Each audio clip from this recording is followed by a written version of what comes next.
नमस्कार, शिंदे किचनमध्ये आपलं स्वागत आहे. मी आज इथं सोयाबीनचा भात बनवणार आहे. सोयाबीन घालून भात बनवणार आहे. तर त्याच्यासाठी इथं लागणारं साहित्य घेतले. इथं 2 कांदे घेतलेत कापून, टोमॅटो घेतले, 2-3 हिरव्या मिरच्या, कढीपत्ता, आलं, लसूण, कोथिंबीर आणि मसाले घेतलेत. तिथं आपल्याला आलं, लसूण आणि 2-3 मिरच्या आणि कोथिंबीर आपल्याला मिक्सरला वाटून घ्यायची आहे. त्याच्यानंतर इथे भिजवलेलं जे सोयाबीन होतं ते चांगलं मी त्यातलं पाणी काढून ते आपल्याला व्यवस्थित परतून घ्यायचं आहे कढईमध्ये. थोडंसं तेल टाकल्यानंतर फुल गॅसवरती आहे चांगलं परतून घ्यायचं असं त्याच्यावरती डाग पडस तोपर्यंत. सोयाबीन आपण परतून घेतलं की ते चवीला पण खूप छान लागतं खायला. तिथं आपलं सोयाबीन चांगलं परतून झालं. आता एक काढून ठेवायचं आहे. नंतर इथे गॅसवरती कुकर ठेवला आहे. कुकर आपला गरम झाला, त्यातमध्ये मी 2-3 छोट्या पळ्या तेल ओतले. नंतर जिरं टाकायचं, आपल्याला मोहरी टाकायची.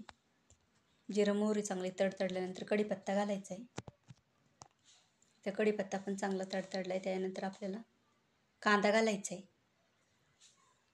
इथे कांदा पण चांगला लाल होईस्तोपर्यंत आपल्याला परतून घ्यायचा आहे. तर हा सोयाबीन भात खूप छान लागतो खायला. इथे तांदूळ मी ह्याला घरचाच वापरला आहे, दुसरा कुठला विकतचा तांदूळ नाही वापरला.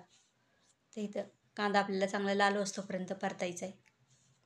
इथं कांदा चांगला आपला परतला आहे. म्हणजे मी वाटण घेतलं होतं आलं, लसूण, मिरच्या आणि कोथिंबीरचं, ते पण यातमध्ये टाकायचे. चांगलं परतून घ्यायचे. ते पण थोडंसं हिरव्या मिरचीचं वाटण टाकलं तर खूप छान लागतो भात. त्यानंतर एक टोमॅटो टाकायचे बारीक कापलेला, तो पण यातमध्ये व्यवस्थित परतून घ्यायचा आहे. इथे सगळं आपलं कांदा टोमॅटो व्यवस्थित परतून झाले. इथे मी घरचा मसाला 2 चमचे, थोडीशी हळद, धनापूड आणि गरम मसाला घातला आहे ह्याच्यामध्ये. जे सोयाबीन आपण घेतलं होतं परतून ते पण ह्याच्यामध्ये टाकायचे. ते पण ह्याच्यामध्ये सगळं व्यवस्थित परतून घ्यायचे परत एकदा.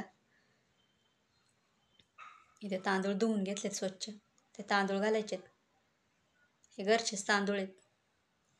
हे सगळं व्यवस्थित आपल्याला मिक्स करून घ्यायचं. इथं चवीपुरतं थोडंसं मीठ घातले, थोडीशी कोथिंबीर घातली.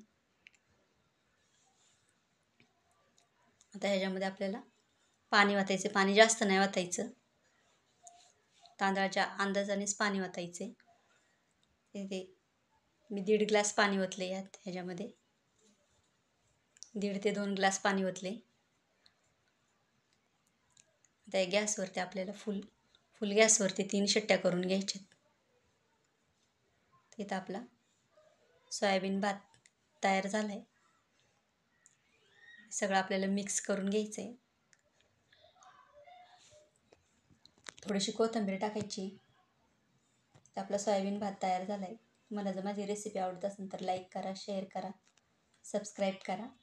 आणि तुम्ही पण असा सोयाबीनचा भात बनवता का, कॉमेंट करून सांगा.